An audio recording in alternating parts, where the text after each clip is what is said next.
Doctor Jyothidev നമ്മുടെ medical specialist Aison കൂടിയുണ്ട് എന്നോടൊപ്പം. ഐസൺ ചില ചോദ്യങ്ങൾ ചോദിക്കും. ഐസൺ പ്ലീസ്. ഡോക്ടർ കേൾക്കാമോ? ഐസൺ പറയൂ. യെസ് ഡോക്ടർ, ഇതിപ്പോൾ താങ്കൾ നേരത്തെ പറഞ്ഞിരുന്നല്ലോ ഈ എൻസെഫലൈറ്റിസിൻ്റെ സാധ്യത ഇത് വർദ്ധിപ്പിക്കുന്നുണ്ടെന്ന്. പണ്ട് ജപ്പാൻ ജ്വരം എന്നൊക്കെ പേരിൽ നമ്മൾ കേട്ടിരുന്നു, ജപ്പാനീസ് എൻസെഫലൈറ്റിസ് ഒക്കെ നമ്മൾ കേട്ടിരുന്നു. അതുപോലുള്ള സമാനമായ ഈ മസ്തിഷ്ക ജ്വരമാണോ ഇത് ഉണ്ടാക്കുന്നത്? നമുക്ക് ഇതിൻ്റെ ഒരു കോംപ്ലിക്കേഷൻ എന്ന് പറയുന്നത് ഒരുപാട് കോംപ്ലിക്കേഷൻസ് പബ്ലിഷ്ഡ് ആണ്. അപ്പം നേരത്തെ ഡോക്ടർ രമേശ് സൂചിപ്പിച്ചിരുന്നത് പോലെ നമുക്ക് ഈ വൈറസ് വർഷങ്ങളായിട്ട് അറിയാവുന്ന വൈറസാണ്. ഇപ്പോൾ കൊറോണ വൈറസും വർഷങ്ങളായിട്ട് അറിയാവുന്ന വൈറസാണ്, ഇൻഫ്ലുവൻസ വൈറസും വർഷങ്ങളായിട്ട് അറിയാവുന്ന വൈറസാണ്. പക്ഷേ വൈറസിൻ്റെ പ്രത്യേകത അതിന് പെട്ടെന്ന് അതിൻ്റെ സ്ട്രക്ചറിൽ വ്യത്യാസം വരുന്നു, അതിൻ്റെ സ്ട്രെയിനിൽ വ്യത്യാസം വരുന്നു. അപ്പം നമ്മൾ പല പേരുകൾ അതിനെ പറയും.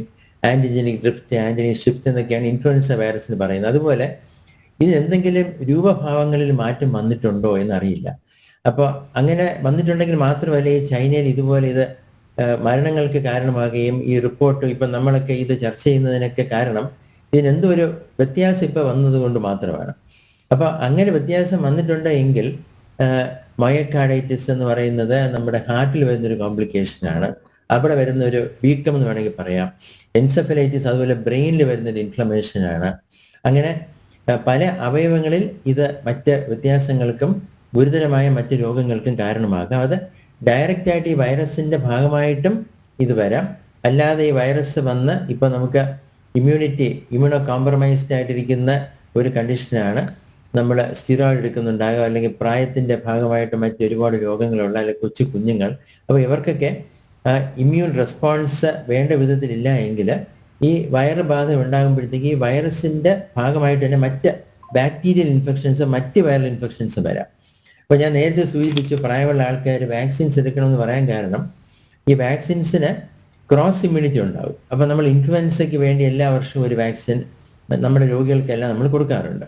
ഓരോ വർഷവും എടുക്കുന്ന വാക്സിൻ ആ വർഷത്തേക്ക് വേണ്ടി വരുന്ന വ്യത്യാസമുള്ള വാക്സിൻ്റെ പേര് സെയിം ആയിരിക്കും. ഇപ്പോൾ ക്വാഡ്രിവാലന്റ് വാക്സിൻ എന്ന് പറയുന്നത് 2 ഇൻഫ്ലുവൻസ എയും 2 ഇൻഫ്ലുവൻസ ബിക്കും കൊടുക്കുന്ന വാക്സിനാണ്. അതുപോലെ ന്യൂമോണിയയ്ക്ക് കൊടുക്കുന്ന വാക്സിൻസ് കോൺജുഗേറ്റ് വാക്സിനുണ്ട്, പോളിസാക്കറൈഡ് വാക്സിനുണ്ട്. അതിൽ ബൂസ്റ്റർ കൊടുക്കണം. അപ്പോൾ അങ്ങനെയുള്ള വാക്സിൻസ് കൊടുക്കുമ്പോഴത്തേക്ക് നമ്മൾ രോഗികൾക്ക് പറഞ്ഞു കൊടുക്കും, നമ്മൾ ഇതിനു വേണ്ടി തരുന്ന വാക്സിൻ അല്ല, ഈ രോഗം വരുമ്പോഴത്തേക്ക് നമുക്ക് ആ രോഗത്തിലൂടെ മറ്റ് പല രോഗങ്ങൾക്കും കാരണമായി മാറുകയാണ്. അപ്പോൾ ഇൻഫ്ലുവൻസ കാരണം ഒരു വർഷം 6 ലക്ഷം പേര് അമേരിക്കയിൽ മരിക്കുന്നു എന്നൊരു കണക്കുണ്ട്. നമുക്ക് ഇന്ത്യയിൽ കണക്കില്ല. അപ്പോൾ അത് ഇൻഫ്ലുവൻസ കാരണം മരിക്കുന്നതല്ല, ഇൻഫ്ലുവൻസ കാരണം മറ്റു രോഗങ്ങൾ വന്ന് മരണമടയുന്നതാണ്. ഇപ്പോൾ കിഡ്നി രോഗമുള്ള ആൾക്ക് പെട്ടെന്ന് കിഡ്നി രോഗം വർദ്ധിക്കുന്നു.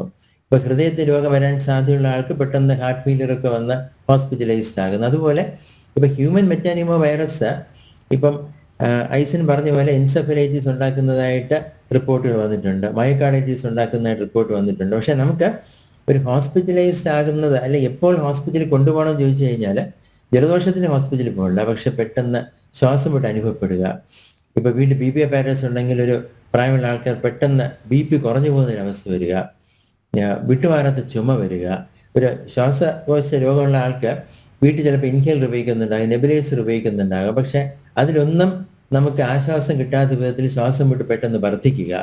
അങ്ങനെ അസ്വാഭാവികമായിട്ടുള്ള ലക്ഷണങ്ങൾ വരുമ്പോഴത്തേക്ക് പെട്ടെന്ന് ഹോസ്പിറ്റലൈസ്ഡ് ആകണം, കാരണം അത് ആവശ്യമാണ്. അപ്പോൾ അതാണ് ഇവിടെ സൂചിപ്പിക്കുന്നത്. അപ്പോൾ നമുക്ക് ഇത് കണ്ടുപിടിക്കാനുള്ള മാർഗങ്ങളുണ്ട് എങ്കിലും നമുക്ക് പെട്ടെന്ന് ടെസ്റ്റുകൾ ചെയ്ത് ഇത് ഇൻഫ്ലുവൻസയാണോ അല്ലെങ്കിൽ ഇപ്പോൾ വന്ന ഹ്യൂമൻ മെറ്റാനിമോ വൈറസ് ആണോ എന്ന് കണ്ടുപിടിക്കാനുള്ള അത്ര റാപ്പിഡായിട്ട് ടെസ്റ്റുകളൊന്നും എല്ലായിടത്തും ഇപ്പോൾ ലഭ്യമല്ല.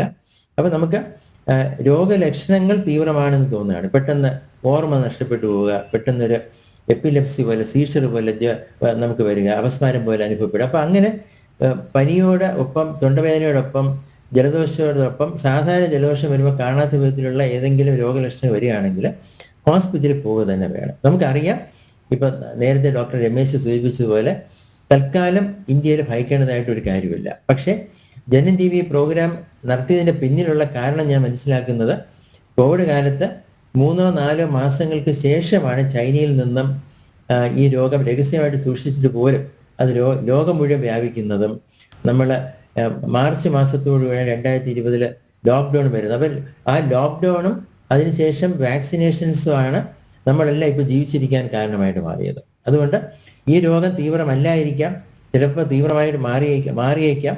എന്തായാലും മുൻകരുതൽ തീർച്ചയായിട്ടും ആവശ്യമാണ്.